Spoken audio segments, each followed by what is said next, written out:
Hello friends, अस्सलाम वालेकुम and welcome to Reality Stories. दोस्तों, ये 11 अगस्त 2007 का दिन था। पाकिस्तान के सबसे बड़े शहर कराची में गर्मी के दिन थे। लोग गर्म मौसम और हब से परेशान थे, लेकिन कराची के इलाके नॉर्थ नाज़िमाबाद के एक घर में खुशी का समा था। ये घर सजा हुआ था। इस घर में शादी हो रही थी। दोस्तों, ये एक अपार्टमेंट था, शेख अब्दुल मजीद नामी शख्स का अपार्टमेंट। ये शादी इनके बेटे अजीम शेख की थी। अजीम की होने वाली दुल्हन का नाम बीनिश था। दो इंसानों का, दो फैमिलीज का रिश्ता जुड़ने जा रहा था। दोस्तों, अजीम और बीनिश दोनों कराची की एनईडी यूनिवर्सिटी से पढ़े हुए थे। ये एक ही क्लास में पढ़ते थे और तभी ये पसंद की शादी थी।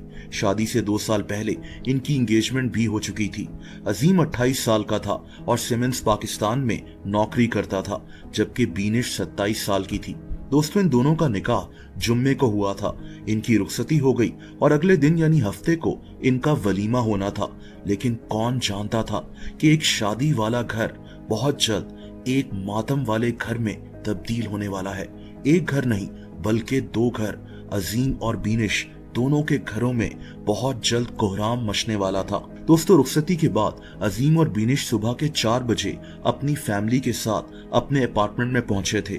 1 घंटे तक ये दोनों अपनी फैमिली के साथ ही बैठे रहे। शादी के बाद की छोटी छोटी रस्में चलती रहीं, गपशप लगती रही और सुबह के 5 बजे ये दोनों मियाँ बीवी अपने कमरे में चले गए। लेकिन दोस्तों, सुबह 10 बजे जब अजीम की वालदा ने इनके कमरे को नॉक किया कि इन दोनों को जगाया जाए, तो अंदर से किसी ने जवाब नहीं दिया। अजीम की वालदा सख्त परेशान थी। तकरीबन 1 घंटा इंतजार करने के बाद इनके दरवाजे को तोड़ दिया गया और जो मंजर सामने नजर आया वो नाकाबिले यकीन था। दोस्तों, कमरे में जमीन पर अजीम और इसकी नई नवेली दुल्हन की लाश मौजूद थी। ये दोनों अपने शादी के जोड़ों में ही थे। जिस वक्त दूल्हा और दुल्हन एक साथ जीने मरने की कस्में उठाते हैं, उसी रात अजीम और बीनिश की पुरस्रार तौर पर मौत हो गई, इनके अपने कमरे में। इनकी शादी को अभी सिर्फ कुछ घंटे ही गुजरे थे। ऐसा कैसे हो सकता था कि दूल्हा और दुल्हन दोनों की मौत एक साथ हो जाए, शादी के कुछ देर बाद ही। दोस्तों, इन दोनों को उसी वक्त पास के ही क्लिनिक, इमाम क्लिनिक में ले जाया गया, लेकिन इनकी मौत पहले ही हो चुकी थी। इसके बाद इनकी लाशों को कराची के अब्बासी शहीद हॉस्पिटल में शिफ्ट कर दिया गया। अब बस इनके पोस्टमार्टम होने का इंतजार था। ये फैमिलीज जानना चाहती थी कि इनके यंग बच्चों के साथ आखिर हो क्या गया है। दोस्तों, पोस्टमार्टम रिपोर्ट सामने आई तो ये केस मजीद पुरस्कार बन गया। पता ये चला कि अजीम और बीनिश को किसी तरह का जहर दिया गया था, शायद किसी ड्रिंक में मिलाकर। अजीम के एक दोस्त बाबर ने पुलिस को बताया कि इसने इनके कमरे में 2 ग्लासेस देखे थे, आधे भरे हुए ग्लासेस, जिनमें एक एनर्जी ड्रिंक मौजूद था। बहरहाल पुलिस को अजीम की बॉडी से किसी किस्म की इंजरी के निशान नहीं मिले, लेकिन बीनिश की लाश की सूरत हाल काफी मुख्तलिफ थी। दोस्तों, बीनिश की लाश पर इंजरी के निशानात थे। इसके जबड़े और नाक पर फ्रैक्चर्स हुए थे।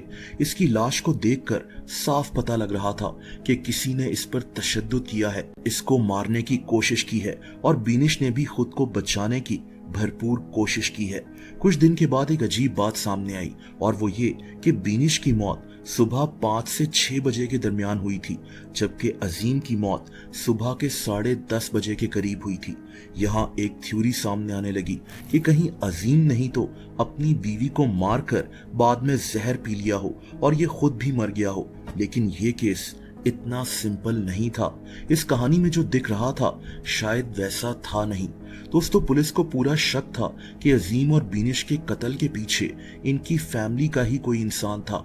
जाहिर सी बात है कि उस वक्त इनके कमरे में कोई और कैसे जा सकता था।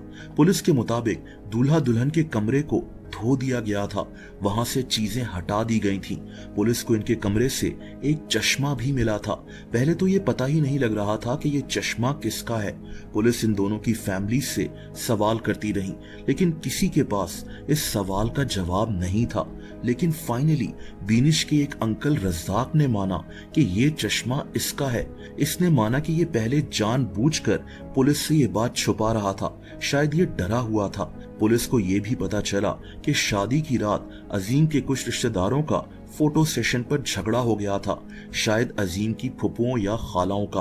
दोस्तों पुलिस इस केस पर मजीद तफ्तीश करती रही और फिर इस केस में एक अजीब मोड़ आया जब पुलिस ने अजीम के वालिद से तफ्तीश शुरू कर दी। अजीम के वालिद शेख अब्दुल मजीद ने खुद माना था कि ये सुबह के 5 बजे तक इन दोनों के कमरे में मौजूद थे।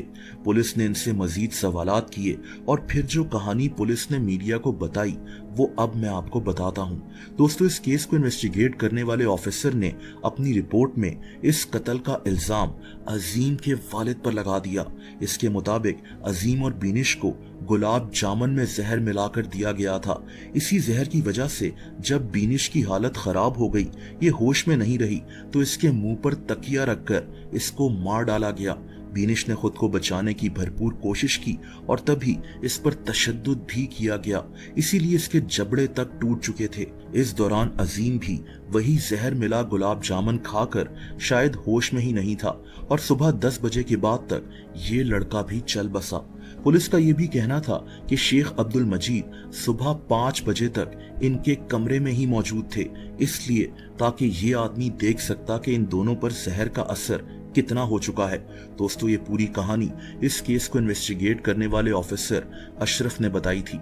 यानी इसका मानना था कि अजीम और बीनिश को अजीम के वालिद ने ही कत्ल किया है। दूसरी तरफ अजीम के वालिद ये बात मानने के लिए तैयार ही नहीं थे। इनका कहना था कि इन्वेस्टिगेशन ऑफिसर इनके खिलाफ जानबूझकर ये केस बना रहा है। इन्होंने अदालत में एक एप्लीकेशन भी दायर कर दी कि इस केस की इन्वेस्टिगेशन किसी और जोन के पुलिस ऑफिसर को दी जाए। इनका कहना था कि अजीम मेरा इकलौता बेटा था, इसने हमेशा मेरा कहना माना है। अगर मुझे इस शादी से कोई मसला होता तो ये शादी कभी हो ही ना सकती। अजीम के वालिद ने पुलिस पर भी ये इल्जाम लगाया कि पुलिस ने तफ्तीश के दौरान इन्हें गालियां दी हैं, इनको टॉर्चर किया है। दोस्तों इसके बाद इस केस में एक और अजीब एंगल सामने आ गया जब अजीम के वालिद शेख अब्दुल मजीद ने इन दोनों के कत्ल का इल्जाम अजीम के दोस्त अब्दुल गयूर और एक आदमी अब्दुल समद पर लगा दिया। वही गयूर जो अजीम को सुबह करीबी क्लिनिक में लेकर गया था, लेकिन अजीम पहले ही मर चुका था। ये आदमी अजीम के साथ नौकरी भी करता था। अजीम के वालिद गयूर पर इन दोनों के कत्ल का इल्जाम क्यों लगा रहे थे, ये बात वाज़ेह नहीं थी। दोस्तों अजीम के वालिद का कहना था कि इनकी एक बेटी पर भी जहर का असर हुआ था, लेकिन पुलिस ने इस बात का जिक्र अपनी रिपोर्ट में नहीं किया। अजीम के वालिद ने प्री अरेस्ट बेल ले ली थी, यानी इससे पहले कि पुलिस इनको अरेस्ट करती इन्होंने पहले ही जमानत हासिल कर ली। लेकिन इस केस में मेन एक्यूज्ड अभी भी अजीम के वालिद ही थे। 11 जनवरी 2008 को अदालत ने शेख अब्दुल मजीद को अपने ही बेटे अजीम और अपनी बहू बीनिश को कत्ल करने के जुर्म में तलब कर लिया था। लेकिन यहाँ से ये कहानी एक और अजीब मोड़ ले लेती है। दोस्तों बाद में अजीम और बीनिश दोनों की फैमिलीज ने कॉम्प्रोमाइज कर लिया। इन्होंने कोर्ट के बाहर सेटलमेंट कर ली और तभी अदालत ने अजीम के वालिद शेख अब्दुल मजीद पर से ये केस खत्म कर दिया। अजीम की फैमिली और बीनिश की फैमिली दोनों ने एक्यूज्ड यानी शेख अब्दुल मजीद, अजीम के वालिद, इनको माफ कर दिया था। ये केस यहीं खत्म हो गया। एनईडी यूनिवर्सिटी के ग्रेजुएट्स, 2 मियाँ बीवी शादी की रात को ही कत्ल हो गए। ऐसा हो ही नहीं सकता कि इस कत्ल में इनका कोई करीबी शख्स शामिल ना हो। मियाँ बीवी को उन्हीं के कमरे में मार दिया गया। पुलिस को यही लगता था कि ये कत्ल अजीम के वालिद शेख अब्दुल मजीद ने किया था। ये आदमी जेल चला जाता, लेकिन बाद में अजीम और बीनिश की फैमिली ने सेटलमेंट कर शेख अब्दुल मजीद को माफ कर दिया और ये केस वहीं खत्म हो गया।